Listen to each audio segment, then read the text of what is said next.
Hey, hello everyone, and welcome back to the studio as part of our e-commerce world review. It's a great pleasure to be joining you today to talk over our rather enormous year in data report. And I'm pleased to be here, but even more pleased to be joined by Jonathan Wright, our managing editor. And next to Jonathan is a QR code so you can get your hands on the report. Because I know that not everyone's going to be typing down URLs. So do zap it and grab it. But let's jump now to get a quick intro from Jonathan, see what he looks like behind his photo. Jonathan, welcome to the studio. Hi, Ian. It's great to be here. And yeah, rather old photos. Time to update that, isn't it? But we never do we? Well, oddly enough, we were chatting about this just before recording today, and I was quite surprised at how many reports we've actually done over the last year. So, in case people aren't familiar, when we do a report, they're extensive, ranging from 50 to 300 pages of charts and analysis, and we normally put a summary data graphic at the front of the report, and then collect them at the end of the year, so we can look over the year in one place in a similar format. So once again, the QR code is there if you want to grab the report, but fear not, once we've finished, you will get an email with a link so you can grab it if you don't already have a copy. But we've covered a lot of things this year. So our report output is mainly sort of three types of report. We have performance reports where we assess, analyze, and rank the performance of retailers and brands direct to consumer. We then do sector reports, everything from luxury to homeware to travel, beauty, etc. And then we do topical reports, big trends in the industry, whether it's marketplaces, sustainability, or what have you. So, Jonathan, you've been the managing editor who's looked over all of these reports. What sort of year was 2023 in summary? Tough, I think, would be the main word that I would use. And that's just because the economic cycle, I think, globally, we're all very familiar with the global events, and they have inevitably impacted multi-channel retail, even just old-fashioned retail. Having said that, I do think that some of the predictions that 2023 would be a really awful year economically have perhaps not come true. I don't know what your thoughts are on that, Ian. So challenging rather than apocalyptic, perhaps. Yeah. Well, look, we looked through our reports, refreshed our brains, challenged our own emotional recollection, and we drew out of that a couple of themes and impressions. So we have some things as we look in the mirror and think, what did we see? And then some themes into 2024. So let's maybe just summarize those very briefly. So I think what we've seen is the best are getting better, that the customers are getting more savvy every day, and that links to where they're going. We've seen a big uptake in marketplaces. I think it's worth touching on sustainability because it's such a big topic, but yet is it really getting traction evenly? Probably not. I think social commerce has continued to be a thing, but with a big change this year with infrastructure as a service. And of course, you've mentioned the headwinds. There's the recovery from the sort of post-COVID times. How long into the session are we? Am I allowed to say Brexit? That's definitely impacted the UK, inflation and conflict. So quite a few things there altogether. Should we just maybe start with the first one, which is on performance and the best getting better? I say this rather glibly, but it does seem to be that there aren't any bad retailers. We don't really see many who haven't embraced e-commerce. And when we rank the retailers on there on 300 plus metrics. Every year, they're getting better. So, is it a case now that we're all experts? How have you seen that this year, Jonathan? I think that's a really interesting question. One of the things that I often think is there's a tension in multi-channel retail between wanting to be innovative, wanting to bust the market, wanting to do something new, and a sense that actually this is now quite a mature market. I think what the best of the best do is they're innovative while doing much more than paying lip service to the idea of a kind of global multi-channel, omni-channel culture, whatever you want to call it. They're very good at knowing how customers react, knowing all of the pain points, all of the things we share, all of the things that we collectively understand. They deal with those very well. And then what they do is what I would call incremental innovation. And I think that's what the best of the best do. And that's why they seem to keep getting better, because they're just doing it every year consistently. Yeah, so if we have a look at the data graphic from the RetailX Global Elite. So this is the top 1,000 retailers and direct-to-consumer brands globally. We split the world in 10 regions and look at a combination of size, reach, cross-regional capabilities, etc. What we're seeing here is definitely improvement after improvement. And the center chart, which you can look at in high res in your own time, shows that since 2020, when we started measuring, on every level they've been improving. But I think one of the interesting things is to see how the operational side has been improving. So if you think back to the 80s and 90s in the last century, there was a big push to optimize supply chain.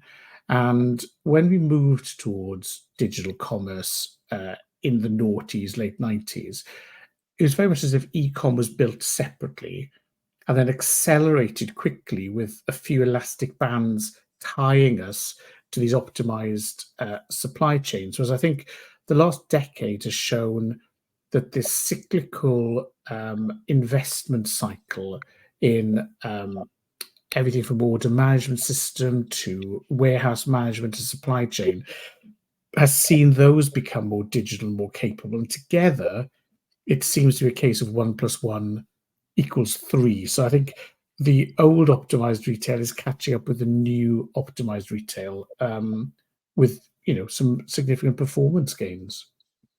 It's interesting, isn't it? Because you wonder then whether there's actually, we've always thought in the past that maybe the pure plays had an advantage because they didn't have all that awful legacy infrastructure and so on. And now actually it turns out that when you get to, for instance, things like being able to track where products that consumers want are, it can actually be quite useful to have a few shops and know where that pair of shoes that somebody wants is actually located specifically, and then be able to get it to them efficiently. Absolutely. It's also interesting while we're on this slide, just noting the dominance in global retail from Europe and also the US. So 474 of the top 1,000 are headquartered in Europe, and 350 are headquartered in North America.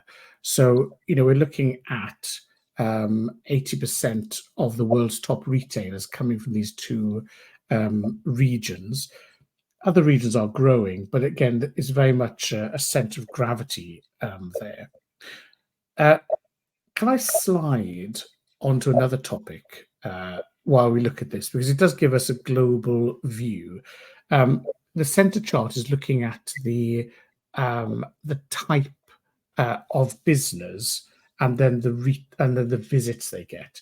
So if you look at, we split our retailers into 3 types: marketplaces, brands who are selling direct, and retailers.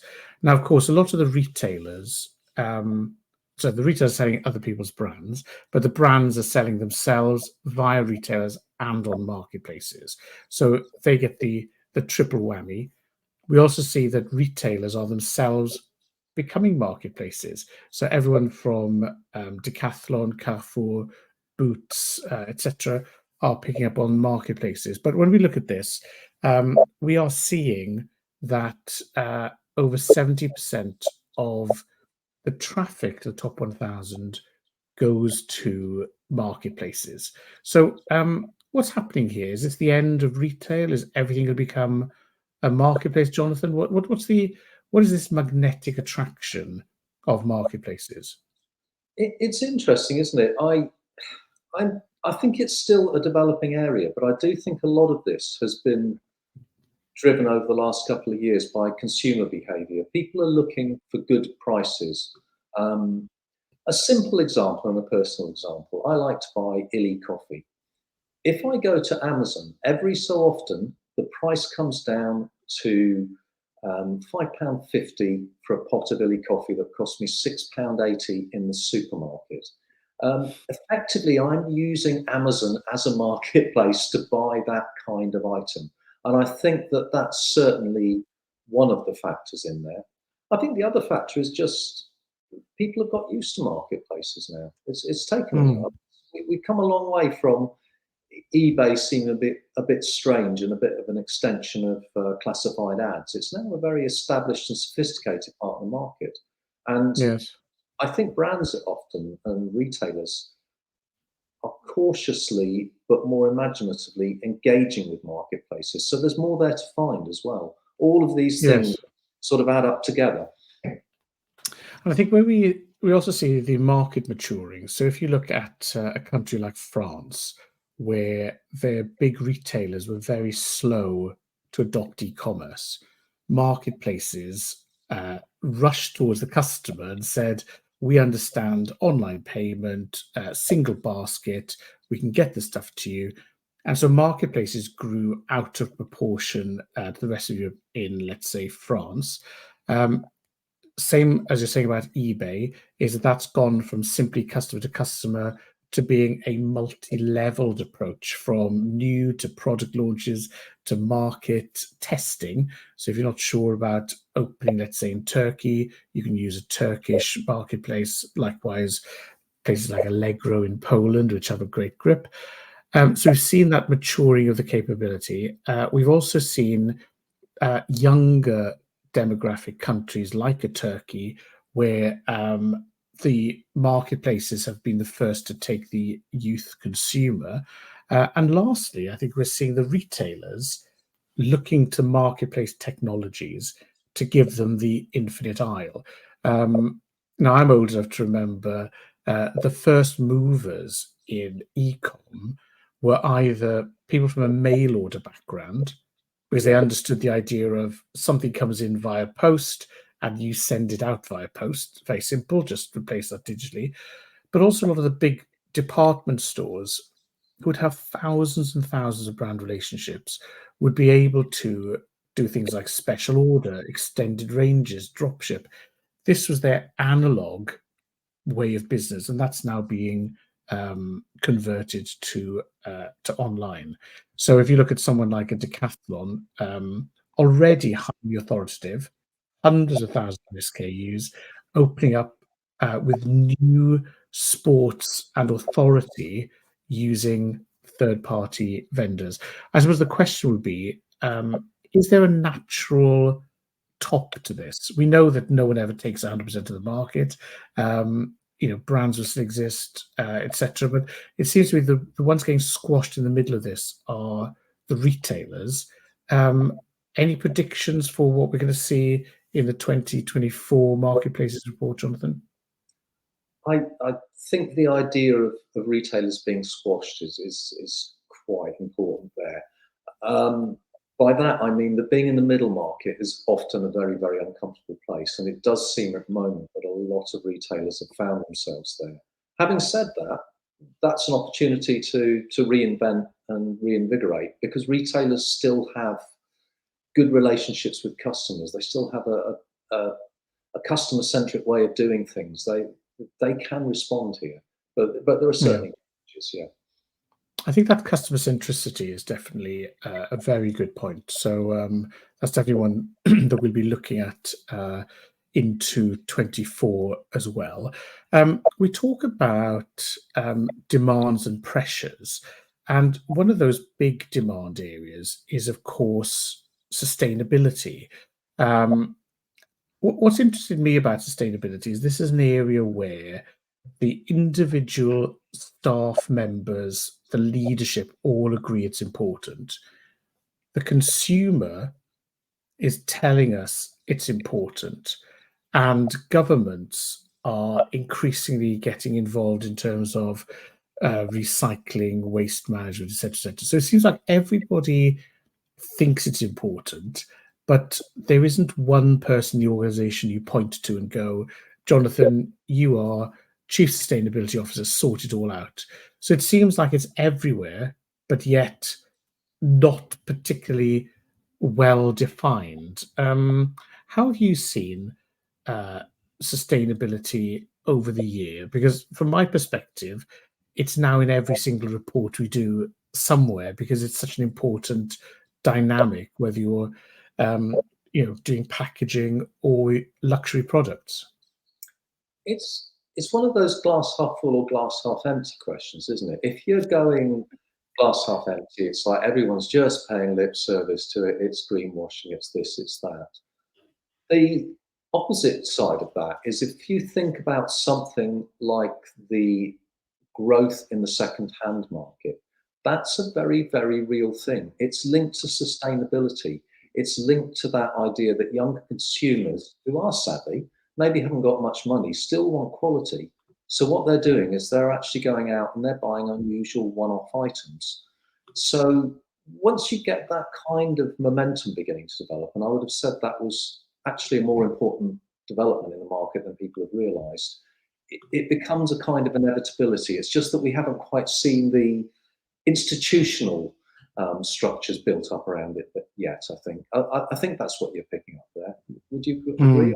Something else, do you think? Yes, I think we're definitely seeing it in its embryonic stage, but I think one of the things that's been intriguing for me is to see, if you like, the top and the bottom responses. So at the top end, we're seeing legislation coming in, particularly around transparency. It's quite an interesting market move. So rather than regulation per se, you're having to disclose a lot more. So in France, now if you're selling apparel, on your product description page, you have to have the information on the materials, their provenance, their environmental impact, and any accreditation schemes. So this is a case where France is moving faster than the EU overall.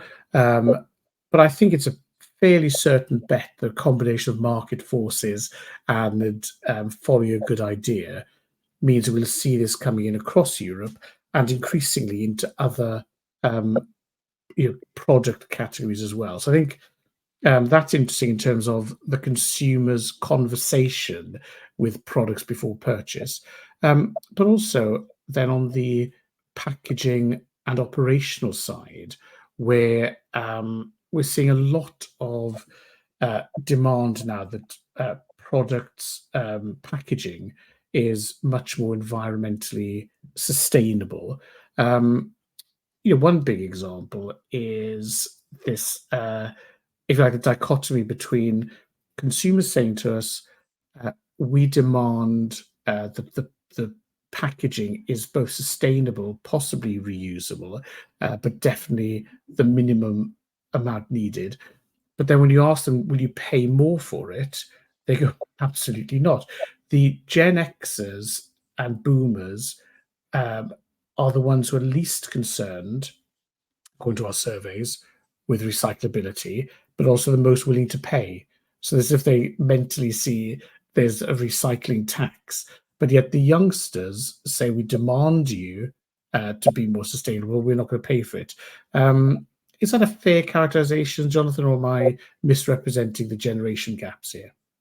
I would have said it was, and I wonder whether it's to do with income. But I mean, one of the things that's been pointed out in the UK recently is there's a disconnect between younger voting demographics saying they'd like lower taxes, please, and also more services. And I wonder whether something like that is happening here, that these are people who are financially stressed, but just because you're financially a little bit under the cosh, it doesn't necessarily mean that your beliefs change. It just means that it's more difficult to get there. Whereas Yes. perhaps we older demographics, although I hate to say it, are not concerned enough with things because we haven't, they're just not been part of what we've grown up with. Sustainability Mhm. is an add-on for us in a sense. Yes, and I think the younger demographics are, if you like, holding the retailers' toes to the fire, and really putting the problem back onto us, saying, you're the ones who package everything, so be more environmental. I think one of the other things we've seen is this equation of um, excess packaging with wastefulness, and therefore the consumer is saying, if you sorted out your waste, you wouldn't have to put the price up for us. So I think there's a challenge there for us. But I think interestingly, as of course more and more solutions are available at scale, then the unit costs will drop. And so I think we're going to see in this year coming a tipping point where the expectation is capability, cost neutral, sustainable packaging, rather than being awarded brownie points for saying it. So um, we will see. What Jonathan, there let's as sorry. well is circularity. That if you can work out how to get stuff back efficiently, you can be reusing. There's a whole big conversation. It's probably not one to have here, but it's a whole big conversation that's going to be had around that in the next few years. Yes. And we are seeing a combination of newness with companies like Zara, for example, now having their returns and secondhand sold on their site. So they have a place, they're not hidden away or gotten rid of via a B stock or clearance route. It's very much part of, we get it that that'll work. And we're also seeing companies like Polarn, Pirate, excuse my pronunciation, POP, a lovely Nordic children's wear brand, which has had organic cotton since the 80s. But they have, as well as having on their website that you can buy secondhand alongside brand new, in their products where you have the little, this top belongs to, and you write your name in, they have 6 lines on Oh, their on the label because they intend to give a message to the parents that this is such good quality. We want you to hand it down 6 times at least before even sending it back to us. So I think we're going to see those sort of if you like, mainstreaming of re-commerce as part of commerce. Um, but we're talking a lot about the consumer. We can't miss out the growth of social commerce. So if I track back a year ago when we were talking about the 2022 roundup, we were talking then about the emergence of shoppable social. We had the Instagram stores just starting, and that was all bright and shiny. Facebook had a big commerce offering for a long time, and TikTok was an exploding glimmer in our eye. But social commerce this year really has become a mainstream reality. So it's more than a marketing channel; it's now quite a sales influencing channel. yeah, I would entirely agree with you, and I do think that's still something that we're all wrestling with because it is so different and it's so in the moment in a sense. But that is always going to be problematical in terms of, well, it's right now you need to sell this jumper for the next hour because that's your optimum point. It's not a Mm. season or it's a part of the day sometimes That's where right. opportunities are, which is quite scary when you think about it. So it's a bit like QVC has been Yeah. reborn. So we now have programmed shopping. Um, but we were talking a few minutes ago about the digital upgrading of logistics and infrastructure. And I think one of the end of year excitements has been the growth in infrastructure as a service. So a number of trends have been coming together. So firstly, the price of e-commerce platforms has been dropping and dropping, with people like Shopify in particular making very accessible platforms that are kind of the same effort as setting up a blog. So we're used to those platforms integrating with posts. So labels, stock management, very sort of micro business. But the news last year that Shopify is linking with TikTok, so that TikTok uh, can literally take store feeds from you, which means that anyone now with a store can be selling in social commerce, but also that they have infrastructure as a service, which will handle everything from receiving a pallet to pick, pack, dispatch returns.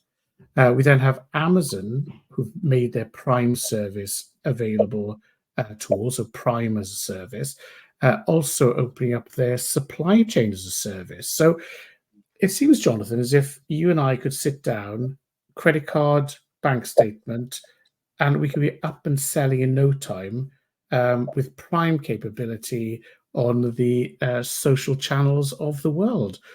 That's quite a change from you need 10 million euros in 2 years to run your econ channel. That's a major shift at the end of last year.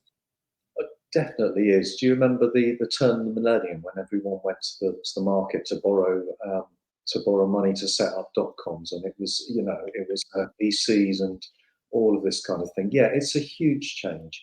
I do wonder whether we should link that though to one of the themes you picked out was regulation, and whether there is an inherent risk here that we've already seen, for instance, a certain unease in America with TikTok.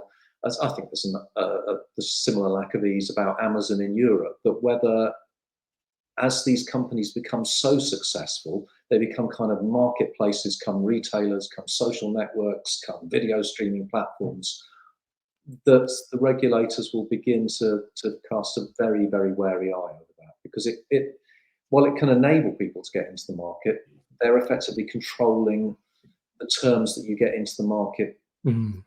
And Yes. I wonder whether regulators will kick back against that.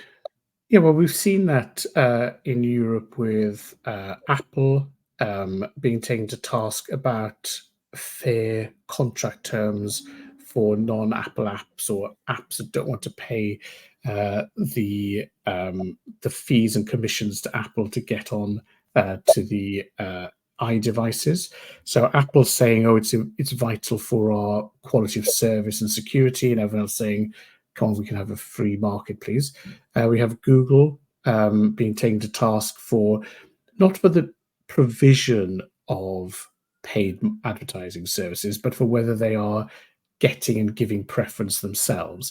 So you're absolutely right, and I think as we're recording in the studio, Apple and the US government are having some chats there as well. So there does seem, as you say, to be a willingness to regulate these platforms that have become, just to use last century's term, common carriers for commerce and communication. Absolutely.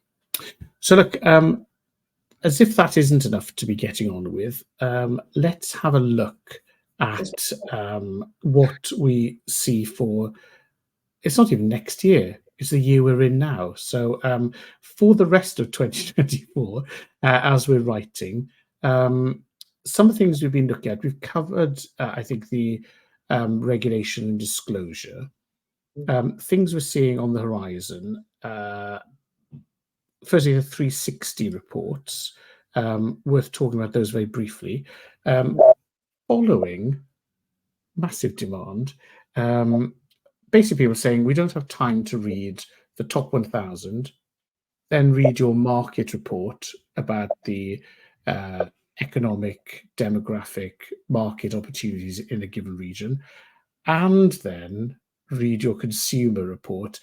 Could you just put them together? So, drum roll, this year has our 360-degree reports that put in one place the retailer landscape, the market, and the consumer perspectives. So, what have we got coming up on that front, Jonathan?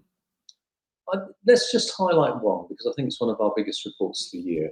We're not going to do a separate Europe e-commerce region report this year as we have in the past. What we're going to do is combine the elements of that people were really, really interested in, the overall regional look, for instance, some of the macro data, but perhaps not drilling down quite so much into the countries. But what we're going to add in is, as you say, information from consumer behavior, more on that. And also we'll add in the top 1,000 so that you suddenly get this overview of how the continent works, how the different regions interact, how incomes from the states affect the different regions and also the overall market. Who are the leading retailers in different parts of Europe, and where are their strengths? All of those things will suddenly be in one place. So hopefully that will help our busy readership, because our people are busy. It will mean that they can go there and get that information in one place instead of perhaps having to look for two or three reports even.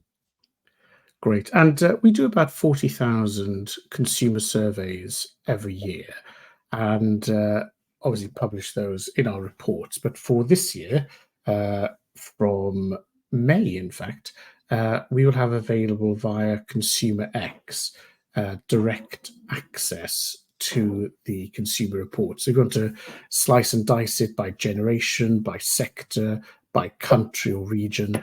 All that data is available to you. So we'll be sending details on how you get your hands on that very soon. So that's also exciting.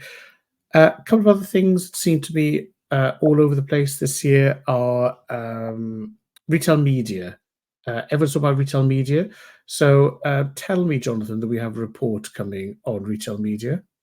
We have a report coming on retail media, Ian.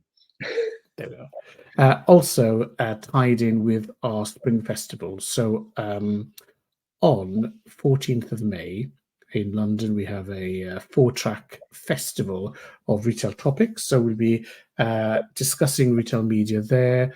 Also, again, at an event later in the year, and our report will be out for that. I think that an open question is all the discussions on AI and Gen AI. We can see that retailers, obviously, they've been accidentally using it because it's been baked into so much. They're experimenting themselves. Is this the year when the consumer is going to start to see and feel AI making her life better, more fun, more cost effective? Is it going to surface, or do you think 2024 is still a behind the scenes year?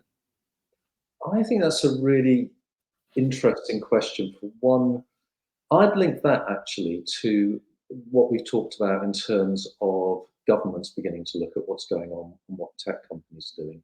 In a sense, we are all part of the AI experiment, whether we like it or not, because to make AI work, you need to analyze what we're all doing. And there's this madly big data set online, which is being used all the time. And yes, it ought to make our life better. But that does lead to a couple of questions. One, what if it's not? Two, who benefits from this? So that there are some.